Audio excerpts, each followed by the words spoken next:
a minute. So you mean you have been faking for 20 years? And it was all for a gag? Yep. That's awesome! Oh, why don't you roll me inside? We'll get the nurse to take the catheter out of me. We don't need nurses for that. But don't you have to... Almost a hot Cheeto in this movie, dressed up as a vending machine. That was pretty cool. That was pretty cool. How long did it take for them to paint you and like spray you up and all that other stuff? Well, the first day you put on like a leotard, Okay. full body leotard, and this wonderful artist from England, Carolyn Roper. She came over and she paints an outline of you, and that takes a long time to get it all kind of set up. You gotta be still? Yeah, you have to be very still. And that took about 2 hours. So that wasn't, that's not fun, but it's not bad. Yeah. And then the next day you come back, put the thing back on, get back into position, and then that takes about 4 to 6 hours for her to paint you in completely. And then you're totally camouflaged at that point. But all your face, your eyes, your hair, everything has to be everything, even all the way wrap around to your ears. And, wow. So it takes a while. But then I think the end result, which you'll see in the movie, which maybe you've seen, it's fun, it works. Nailed it. Yeah. Nailed it. You're killing them with these characters. You're in so many hit movies, play these really funny guys. Yeah. Where did these two characters rank amongst, your recent work? As far as characters I've played, these two guys? Yeah, absolutely. They're right up there as far as having fun. Now these guys are, Captain Lippincott and Travis are the two characters I play in this movie. They're more straight guys. They're not out there being the crazy guy, because you can't have everybody on screen be crazy. It just doesn't work. You have to have a couple straight guys on there so that the crazy ones pop. So that was my role. I was more of a straight guy, and I love that. Comedy needs that. You got to have that. Yeah.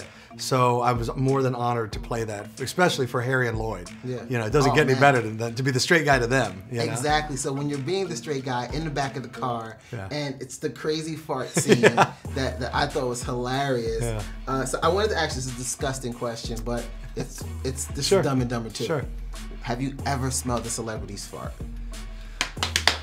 Oh, let's see. I know. The answer is yes. I'm sure I have. I'm trying to remember if there's anybody specific. Maybe Will Ferrell. Ooh.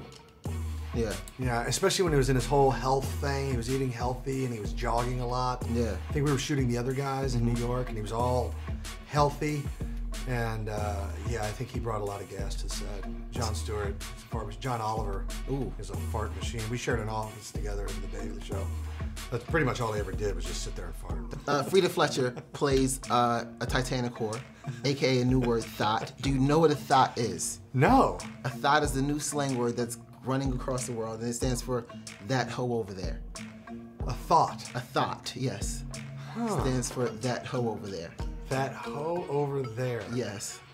I'm sure that doesn't play too well with the ladies, though, does it? It doesn't. But with the rappers, it's great. Could you use THOT in a sentence? Oh, wow, you're going to get me in trouble with all the ladies out there. I will. I don't know. I just had a thought. And I hope I don't have the clap now. So I'm having a great day today. Yeah? I've been teaching everyone about a new word based off your character. Frida Fletcher, she plays a Titanic whore in this movie. There's a new slang word called THOT. Do you know what THOT means? I do not. THOT means that hoe over there. Okay. Rappers love it. Can you use THOT in a sentence?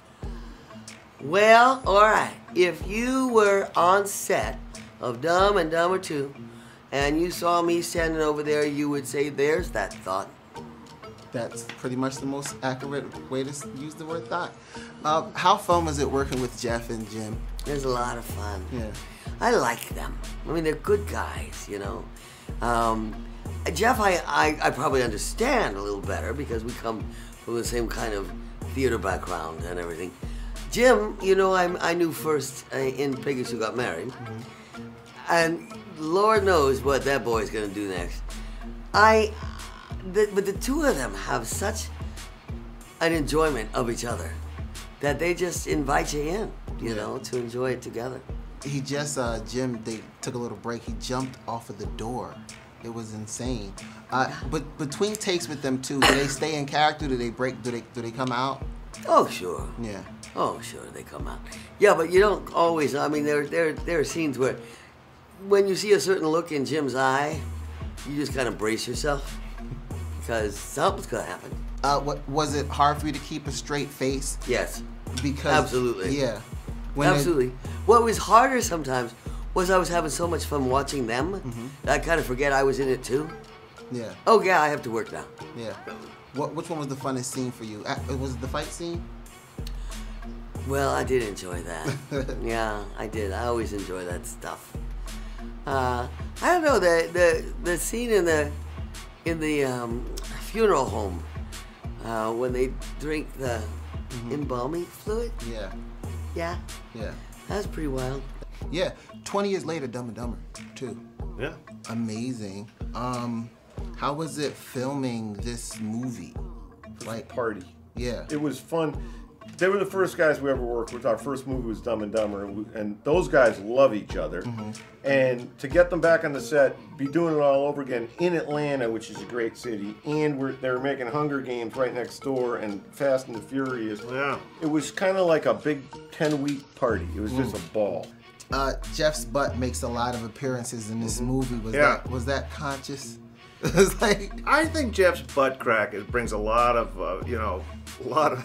warmth to my heart. I don't know what it is. Every time I see it, I laugh. And it's just, he's just got the perfect butt crack for it. Yeah. It's like dancing naked in front of other. He would give me good advice, and you know, when you're a teenager, you listen to no one. So I would sometimes I would ignore him. And